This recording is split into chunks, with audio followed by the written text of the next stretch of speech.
Como ven, el estudio FRECE ha aportado resultados realmente relevantes en el campo de la prevalencia de la fibrilación auricular y la angina estable en España, y también, sobre todo, sobre los factores de riesgo que pueden condicionar la aparición de estas dos patologías. Decir también que hoy para nosotros es un día de gran satisfacción por haber concluido este estudio, que ha durado más de casi 5 años y que realmente ha requerido del esfuerzo de muchos profesionales, tanto cardiólogos como médicos de atención primaria.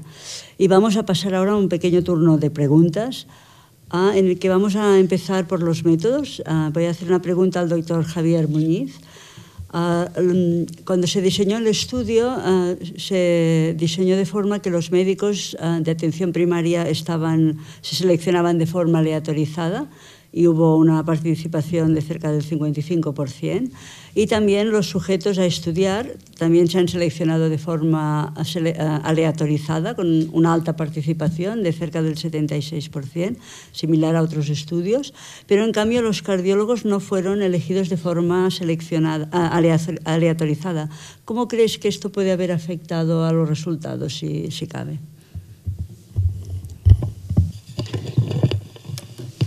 Muy bien. Bueno, en relación con esto, muy al principio del estudio se decidió cuáles eran las posibilidades reales para hacer el estudio. Entonces, una de las cosas que parecía que podía influir mucho en la prevalencia después que apareciera estimada es que fuera de verdad población general, no población que acude a la consulta. Entonces se tomó mucho cuidado en que de verdad los participantes finales, las personas incluidas en el estudio, reflejaran la población de la que procedían. ¿Y de qué población procedían? Bueno, pues para eso lo que se hizo es que, se asume, y creo que de manera razonable, que muy probablemente la prevalencia real en la población no difiera entre zonas cercanas, entre zonas anexas. Lo que sí diferiría sería o puede diferir, no digo que necesariamente lo haga, pero puede diferir, es la prevalencia no de enfermedad real, sino de enfermedad diagnosticada. Entonces, por eso se tomó no solo la molestia de coger a la población final al azar, sino que además se hizo una medición directa. No se basaron las estimaciones en información recogida, con lo cual si los médicos participantes eran muy proclives o muy aficionados o les gustaba mucho una determinada enfermedad o eran simplemente muy cuidadosos en su práctica clínica, pues podría haberse sobreestimada o infraestimada en otras ocasiones la prevalencia. Esto no fue así, entonces se hizo medición directa y además se ha asumido, repito, creo razonablemente, que entre zonas anejas la prevalencia real no difiere. Y además se tomó la precaución adicional, que tampoco tendría por qué haber sido así necesariamente, pero se tomó la precaución adicional de hacer muchísimos puntos de muestreo. Prácticamente todas las provincias españolas se ha recogido información de participantes de todas las provincias españolas, con lo cual eso que es muy esquivo, difícil de medir cuantitativamente, pero que todos tenemos en la cabeza siempre cuando hablamos de estudios poblacionales, que es la representatividad, creemos que está muy bien reflejada y muy bien recogida en este estudio. O sea, podemos realmente decir que el estudio es representativo de lo que sucede en toda la población española. Mayor de 40 años. Sí, yo creo que eso con confianza lo podemos decir. Y otra pregunta de la metodología. Me gustaría también saber si el electrocardiograma ya era confirmado por un cardiólogo. ¿Realmente qué aporta la lectura centralizada realizada posterior de todos los electrocardiogramas? Bueno, esto puede verse a lo mejor como un exceso de celo, porque en realidad esto añadió complejidad, porque tenía que circular todos los electros por al centro coordinador, al centro de lectura de electros, etcétera, etcétera, hacer copias de los electros para el almacenamiento y circulación. Pero creemos que añade un valor que es hacer desaparecer lo que es la variabilidad entre observadores. La hace desaparecer porque todas las lecturas fueron en un único centro. Esto repito, puede ser visto como un exceso de celo para el caso concreto de la fibrilación auricular, en el que tal vez la variabilidad entre diferentes lectores o diferentes observadores cardiólogos no sea tan grande, pero posibilita que la Sociedad Española de Cardiología tenga ahora una base de datos excelente, con una lectura excelente, estándar y uniformada, no solo de la presencia o prevalencia de fibrilación auricular, sino también de otras muchas condiciones y mediciones que se han podido realizar en los electros. Creo que es un valor añadido grande para la propia sociedad y para Española de Cardiología y para la sociedad española en general, ¿no? Muchas gracias. Muchas gracias, Javier. Joaquín, como los electrocardiogramas se hicieron en tu centro, ¿quieres aportar algún dato al respecto?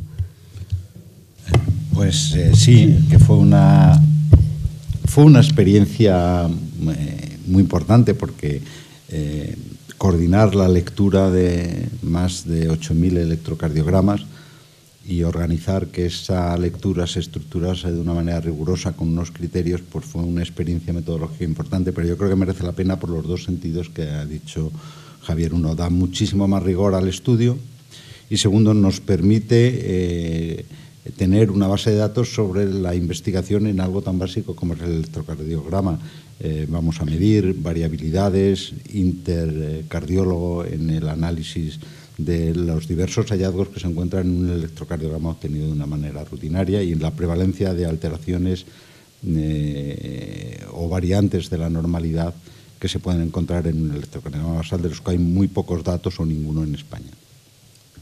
Gracias. Sin duda, tener información sobre 8.000 electrocardiogramas pues aporta información que vamos a analizar en el futuro y que realmente es única, yo creo, hasta la actualidad. Me gustaría también comentarte, a ver si puedes hacer algún comentario sobre la prevalencia de angina estable, cómo ha salido pues tan diferente respecto a la que se sabía de hace 10 años, obtenida en el estudio PANES, que ya se creía que estaba sobreestimada, pero quizás no tanto como la diferencia observada en este estudio. Bueno, el hecho de que pensemos que el estudio PANES está sobreestimada, bueno, pues es una hipótesis, pero solo una hipótesis. Había datos de que probablemente estaba sobreestimada por el tipo de muestreo que hicieron.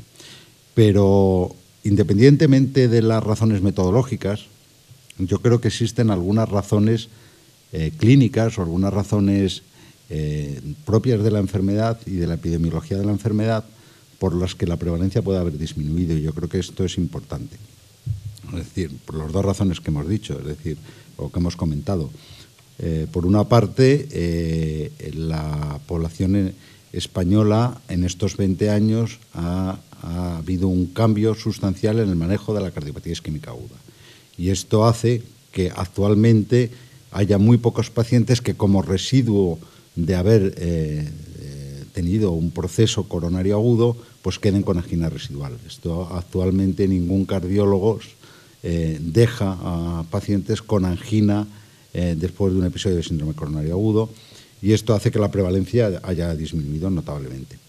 Y luego, pues probablemente reflejo también de una disminución global también de la incidencia de cardiopatía isquémica en España, en la que hay una tendencia de disminución. Es decir, hay razones metodológicas y razones clínicas que expliquen que la prevalencia sea mucho menor que en los dos estudios observados, y más similar al del REGICOR que al del estudio PANES.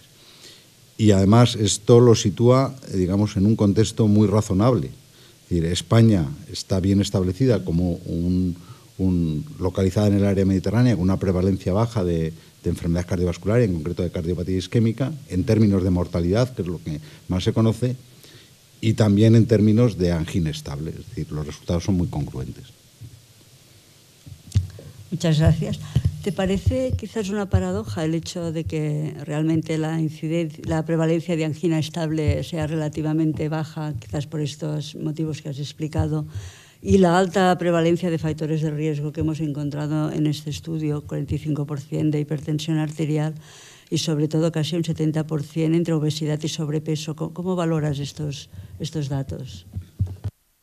Yo los valoro de una manera preocupante, porque aquí tenemos efectos que se miden años después. Es decir, tenemos prevalencia de la población actual alta, como veíamos en fumadores de 30%, o de hipertensión de cerca del 40% en pacientes relativamente jóvenes, 40 o 50 años, pero vemos que la prevalencia realmente alta de la angina es en los pacientes mayores, es decir, que el efecto de este gran aumento de factores de riesgo probablemente lo vamos a ver dentro de unos años con un aumento de la prevalencia de angina estable en las poblaciones mayores, que es donde con más frecuencia se da como una parte final de la angina. O sea que lo veo con preocupación, pero lo veo también congruente. Sin duda es un toque de alerta para que realmente nos pongamos todos a trabajar en este sentido, ¿no? Porque aunque realmente se ha hecho un esfuerzo importante en la prevención de los factores de riesgo, vemos con alarma que sigue su prevalencia siendo realmente elevada. Juanjo, ¿quieres comentar algo? Quería comentar respecto a eso, porque además precisamente ese comentario que has hecho muy acertado, porque justo ayer en dejar.org venía una referencia, un artículo publicado del grupo de la Autónoma de Madrid, que tiene un análisis de factores de riesgo en población española, lo llaman la paradoja española, y precisamente hacen esa relación de baja prevalencia de cardiopatía isquémica aguda junto con un alto índice de factores de riesgo y que probablemente lo que decía Joaquín, el doctor Alonso, está muy relacionado. Es que estamos viendo quizá ahora los factores de riesgo, lo que no sabemos qué pasará con esa prevalencia en el futuro, ¿no? Y eso ya se está comentando mucho en ese sentido de la literatura, ¿no?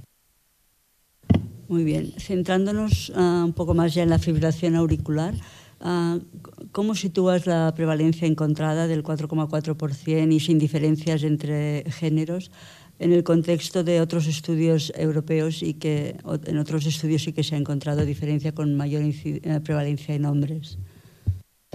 Sí, en concreto, bueno, hay que decir que la prevalencia encontrada en el estudio ofrece es bastante concordante con lo que hay en nuestro entorno, ¿no?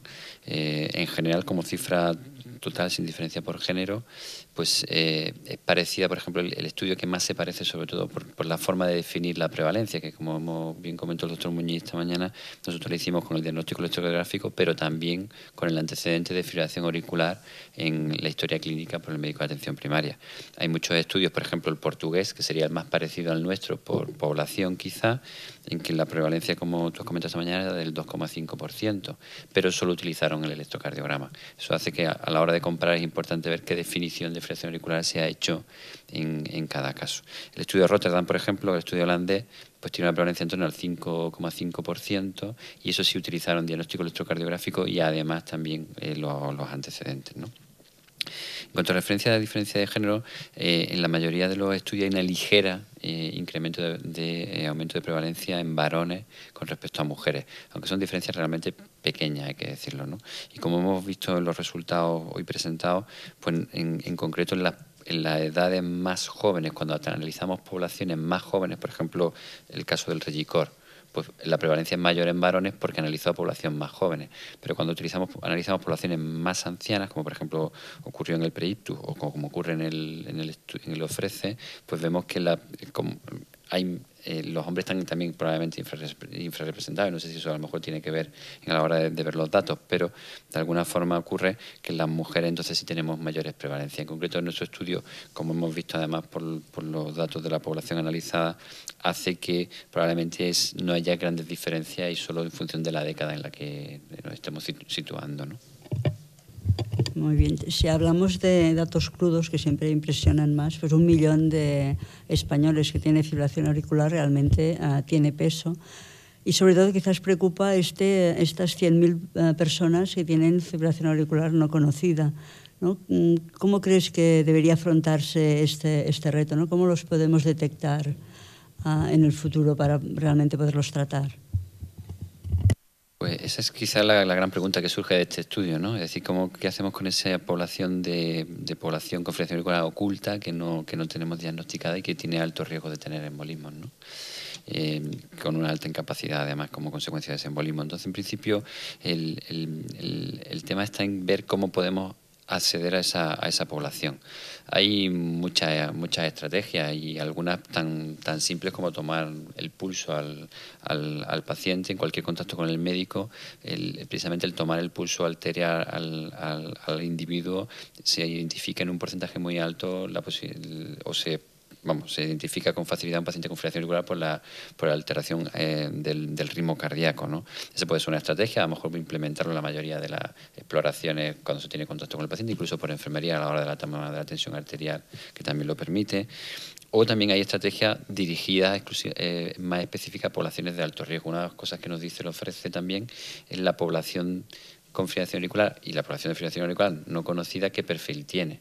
Pues quizá a lo mejor dirigiéndonos a poblaciones de alto riesgo de embolismo y que además también sepamos que tienen posibilidad de que tengan fibrilación auricular no conocida, utilizar otra estrategia. Y hay publicaciones también en ese sentido que utilizan, por ejemplo, dispositivos en los que son como pequeños monitores en el que solo por poner la mano sobre el dispositivo te permite ver el ritmo, lo puede grabar, lo puede enviar además a otro dispositivo, a un ordenador personal. De forma que hay publicaciones en las cuales pacientes, por ejemplo, con accidente cerebrovascular se les dan esos dispositivos y durante 1 hora al día lo conectan y se identifican pacientes con fibrilación auricular con mucha frecuencia, ¿no? Creo que quizá esto es el siguiente paso que habría que plantearse como a partir de este estudio. Sobre todo quizás en los pacientes de edad más avanzada, que son los que tienen mayor prevalencia. ¿Queréis añadir algún comentario más al respecto? Bueno, yo creo que el estudio ofrece realmente ha cumplido las expectativas, ha aportado información importante, como ya he dicho antes, sobre la prevalencia de fibrilación auricular, que va a ayudar a planificar los recursos en el futuro, sobre la prevalencia de angina estable, que quizás era una entidad menos estudiada en el conjunto de la cardiopatía isquémica, y sobre todo una información de un valor incalculable sobre los factores de riesgo, que aunque quizás están infraestimados, pues realmente hay unas incidencias muy altas y que en el futuro pues debemos realmente corregir.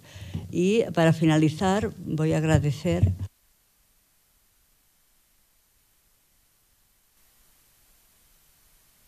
a todos los que han colaborado en este estudio a lo largo de estos 6 años.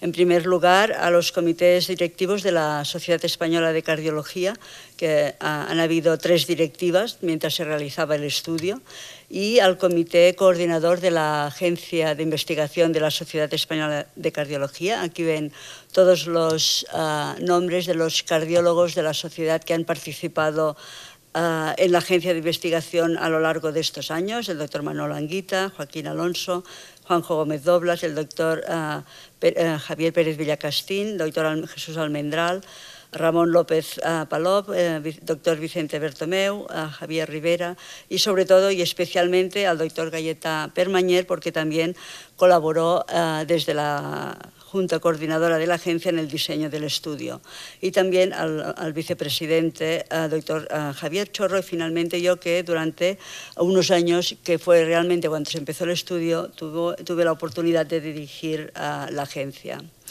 También especialmente al comité coordinador específico del estudio, en el que estaban el doctor Joaquín Alonso y el doctor Juanjo Gómez Doblas, conmigo misma, y los doctores José María Lobos de la SENFIC y el doctor Gustavo Rodríguez de la SEMERGEN. Ambos pertenecen al grupo de atención primaria de la sección de cardiología clínica. También, a título póstumo, a la señora doña Concha Colomer del Observatorio de la Salud de la Mujer y del Sistema Nacional de Salud, que fue la que financió el estudio piloto por su confianza en nosotros y sobre todo ella estaba interesada en los resultados en las diferencias de género. Y especialmente también a Sanofi Aventis por haber subvencionado el grueso del estudio. Y también quiero hacer una mención al doctor Xavier Llobet, que aunque ya no está en Aventis, fue el que, en Sanofi, perdón, que fue el que vino como observador independiente y que asistía a las reuniones periódicas de coordinación del estudio. También, muy especialmente, a todos los cardiólogos que han participado y que han hecho posible la realización de este estudio, que aquí están todos mencionados, la lista es muy larga, y sobre todo y muy especialmente a todos los médicos de atención primaria, porque sin ellos este estudio no se hubiera podido realizar, y ven que realmente pues, son muchísimos. Quiero agradecerles especialmente su colaboración. Finalmente, al Hospital de Fuenlabrada, a la doctora Paula Agualec, que fue la que dirigió el análisis centralizado de los electrocardiogramas junto con el grupo de cardiólogos de este hospital. Como ya ha dicho el Javier Muñiz, a todas las instituciones, consejerías de todas las diferentes comunidades autónomas que también hicieron posible el estudio. Finalmente al centro de coordinación, al equipo del doctor Javier Muñiz, que siempre estaba atento a todos los problemas y colaboró de forma muy directa, realizando todas las reuniones de inicio y ayudando a la logística para que el estudio pudiera llevarse a cabo. Y finalmente también al personal técnico de la Casa del Corazón, sobre todo a las secretarias de soporte técnico de asuntos científicos e investigación de la SEC, la señora Cristina Plaza e Isabel Fernández. Muchas gracias a todos y damos por finalizada la presentación de los resultados del estudio FRECE.